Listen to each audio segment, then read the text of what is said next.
તો થોડીક ક્ષણોમાં આ મંત્રી પણ પહોંચી રહ્યા છે. આ પ્રકારના પુસ્તકો છે. એ આ તો 2-3 દાડા થઈ ગયું.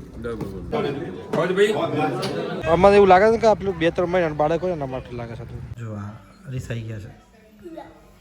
જાન્યુઆરીએ સાંજે 7:30 કલાકે આ કાર્યક્રમમાં પધારવા માટે ભાવભર્યું આમંત્રણ છે.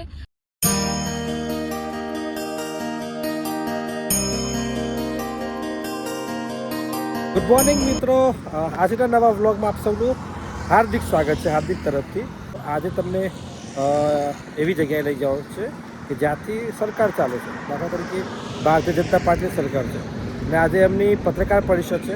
તે પત્રકાર પરિષદમાં શું હોય છે, આપણે પ્રભારી મંત્રી આવી રહ્યા છે, એ શું કહે છે, એ તમામ વસ્તુ તમને હું બતાવીશ આ વ્લોગમાં. તો વ્લોગમાં જરૂરથી જોડાયા રહેજો. અને એક વિનંતી છે, આ વ્લોગમાં આવો છો, આપને પસંદ આવે છે તો જરૂરથી આ વ્લોગને આખો જોવાનું રાખો.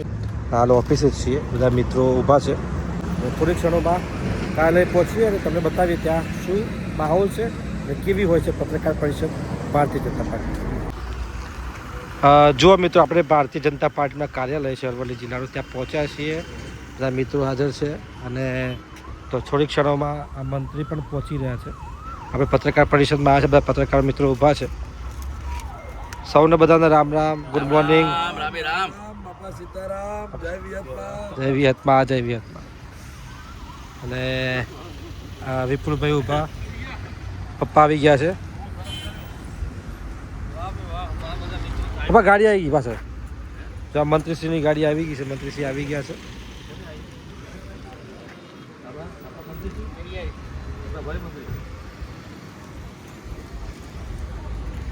પીસી બરંડસ. જો મિત્રો, આ કાર્યાલય છે. કાર્યાલયની અંદર આપણે અહીંથી એન્ટ્રી થાય. જો આપણે કનાઈ ફોટા લગાવેલા છે, ઝુમ્મર છે, આ બેઠક એરિયા છે, સિટિંગ એરિયા. અને અંદર પ્રમુખની ચેમ્બર છે અને અલગ અલગ જે હોદ્દેદારો છે એમની ચેમ્બરો છે. જો આ કાર્યાલયની અંદર એક લાઇબ્રેરી પણ છે. લાઇબ્રેરી બતાવો તમને. હાલ ખાલી કમ છે. આ પ્રકારના પુસ્તકો છે.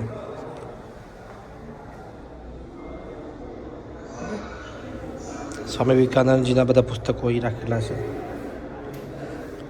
દેશના પ્રાઇમ મિનિસ્ટરની જે પુસ્તક છે એ છે અહીંયા, જે દેવેન્દ્રભાઈ દ્વારા લખવામાં આવ્યું છે.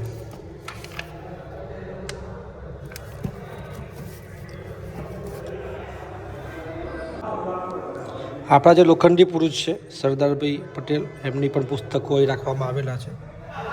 જોઈ શકો છો. સરદાર એક ખોજ દેવેન્દ્રભાઈ લખેલી છે. હિન્દ કે સરદાર, સરદાર ધ ગેમ ચેન્જર, સરદાર અને બાપુ, સરદાર, સરદારનો શબ્દ, આ પ્રકારની બુકો છે અહીંયા. અને આપણા જે દીનદયાળ ઉપાધ્યાય છે જે હતા, રાષ્ટ્રચિંતન એમની પુસ્તક છે. કાર્યકર્તા નિર્માણ, કાર્યકર્તાનું નિર્માણ કેવી રીતે થાય છે એ આખી પુસ્તક છે. અને અજ્ઞાતવાસનો યાત્રી, એ પણ છે પુસ્તક. એટલે સારા પુસ્તકો હોય છે. પૃથ્વીરાજ ચૌહાણ, ભારતના સમ્રાટ, એટલે પુસ્તકોની આખી લાઇબ્રેરી ઊભી કરવામાં આવી છે અને ખૂબ સારી વસ્તુ છે. ભારતીય જનતા પાર્ટીનું જે કાર્યાલય છે પ્રથમ વખત આપણે વ્લોગમાં બતાવી રહ્યા છે. અને વ્લોગમાં બતાવવાનું પર્પઝ એ છે કે થોડી તમને માહિતી મળી. બધા લોકો અહીં આવી શકતા નથી, રાઈટ? ખાસ કરીને મહિલાઓ, જે કાર્યકર્તા મહિલાઓ છે તો અહીંયા આવે છે, પરંતુ જે નથી આવી શકતા એ લોકો પણ જાણે એવો પ્રયાસ છે.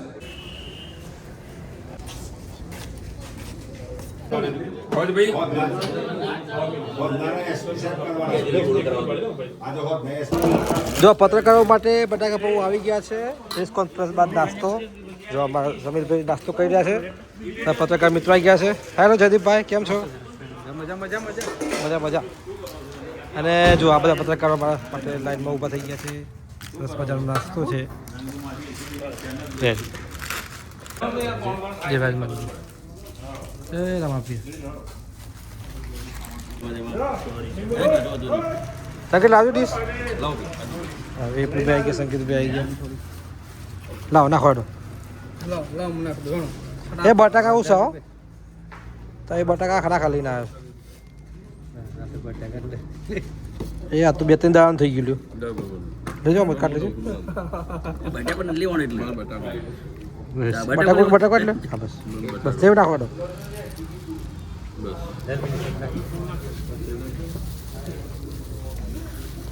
તો આવી ગયા છે બટાકા પૌવા, ખાઈ લઈએ. હમણાં જે કેન્દ્ર સરકારે નામ બદલ્યું મનરેગા યોજનાનું, એનું નામ કર્યું જી રામજી યોજના. એ યોજના હેઠળ જે લાભો મળી રહ્યા છે એના વિશે માહિતી આપી રમણભાઈ સોલંકીએ. આપણે હાલ આ કાર્યાલય ખાતે હતા, હવે ત્યાંથી નીકળી છે, આપણી ગાડી તૈયાર છે, અહીંથી આપણે રવાના થઈએ છીએ. અને તો ઉપર બેઠક ચાલુ છે. ઓકે, તમને માહિતી મળી હશે, કામ લાગી હશે. ચલો આવજો બધા, અને જરૂરથી જો માહિતી ગમી હોય તો લાઈક કરજો.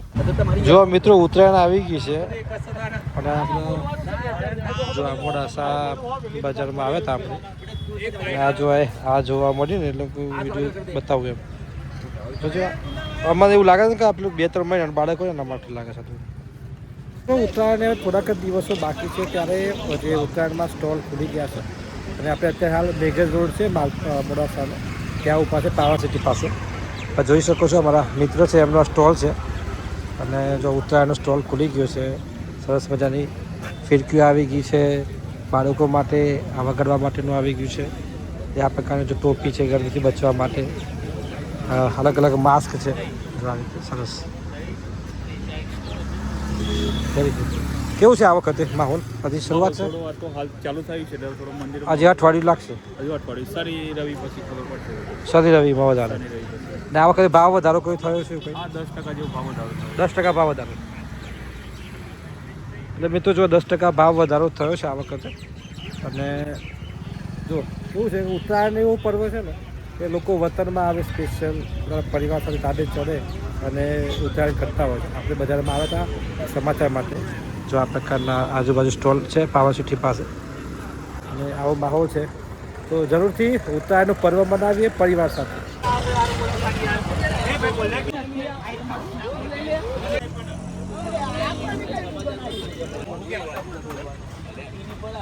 એ મુહિમમાં હું જોડાઉં છું. આજથી હું ચાઇનીઝ દોરી વેચીશ નહીં.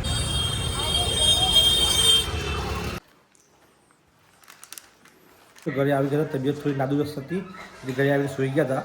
થોડા બાળકો આવી ગયા છે. જો ભાઈ આ બેઠા, સાની બેના બેઠા ફોન લઈને બેસી ગયા છે અને એમને ગાંઠિયા ખાવા છે. એટલે ગાંઠિયા ખાવા માટે રીસાયા છે. જો આ રીસાઈ ગયા છે. હા જો ગાઈસ તમને ચિંતા થતી હોય સાનવીની તો એના માટે એક કોથળો ભરી અને ગાંઠિયા મોકલાવજો, જેથી સાનવી ધરાઈને ખાઈ શકે. યાત્રાધામ શામળાજીમાં 2 દિવસ માટે શામળાજી મહોત્સવ યોજવાનો છે. એનો સંપૂર્ણ કાર્યક્રમ આવી ગયો છે. આવતીકાલે એટલે 8 વાગે, એટલે તમને સવારે વિડીયો 7 વાગે મળી જશે. આ એટલે તમારા માટે આજે સાંજે 8 વાગે જે કાર્યક્રમ છે એમાં ઓસમાન મીર આવવાના છે, જે સાંજે 7:30 કાર્યક્રમ શરૂ થશે શામળાજી મંદિર ખાતે. આજે 9 તારીખે કાર્યક્રમ છે જેમાં CM આવવાના છે. 167 કરોડના લોકાર્પણના કાર્યક્રમો નું છે. અને સાથે જ કિંજલ દવે આવવાના છે અને એ સંગીતના સુર રેલાવશે. એટલે તમને બધાને આમંત્રણ છે. સંપૂર્ણ કાર્યક્રમ છે ગુરુવાર અને શુક્રવાર માટે. ઠંડી ત્યાં ખૂબ હોય છે, અરવલ્લીની ગિરિમાળાઓ વચ્ચે, એટલે એ તમામ બાબતોનું ધ્યાન રાખીને આવવું. કિંજલ દવેનો એક વિડીયો મેસેજ પણ આવ્યો છે, એ પણ તમને હું બતાવી દઉં છું. જરૂરથી લાસ્ટમાં એ વિડીયો છે, ક્લિપ છે, તો જરૂરથી આ વ્લોગમાં તમે લાસ્ટમાં જોઈ લેજો. ઓકે, બસ આપણે ઘરે તો આવી ગયા, તમે જોયું એ પ્રમાણે. પણ થોડી તબિયત નાદુરસ્ત હતી એટલે અહીં સૂઈ ગયા હતા. જો સાનું સૂઈ ગઈ છે મારી જગ્યાએ. શાંતિથી થોડું આરામ કરી એટલે સારું લાગે છે હવે. અને રિંકલ રસોઈ બનાવે છે. આપણે એને પૂછીએ આજે શું બનાવે છે. તમારા બધા સરસ પ્રેમ પડી રહ્યું છે. પાણીપુરીમાં મળ્યો, મકાઈના રોટલામાં મળ્યો. રાજવા રિંકલ સરસ મજાનું ભોજન બનાવી રહી છે. શું બનાવો છો આપ? દાળ બનાવી રહ્યા છો. તુવેરની દાળ. અને બીજું શું બનાવ્યું છે? રોટલી, શાક છે, સબ્જી, પાપડી અને રીંગણનું શાક. પાપડી એટલે વાલોળનું શાક. વાલોળ અને રીંગણનું શાક. એમ વાલોળ ને પાપડી એ કહેવાય. એવું એમ? હા. ઓકે, ખાવાનું બની રહ્યું છે. તુવેરની દાળ બની રહી છે. ચલો લોટ બાંધું છે. ઠંડી બહુ છે, ઠંડી લાગે છે. આ જોઈ શકો છો કાર્ટૂન.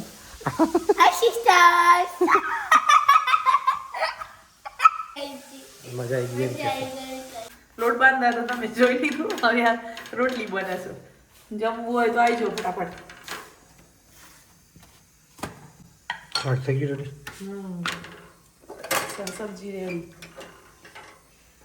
વાલોનું શાક બાળકોનું ભાવતું નથી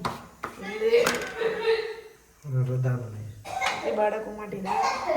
અને પ્રે દૂર બેસ. દૂર જા. હા પાવરફુલ દૂર જઈએ. આ ભાઈ અહીં બેસી જા. ડાયો છોકરો છે ત્યાં બેસી ગયો છે. આટલો ઉપર છે ત્યાં બેસી ગયો છે.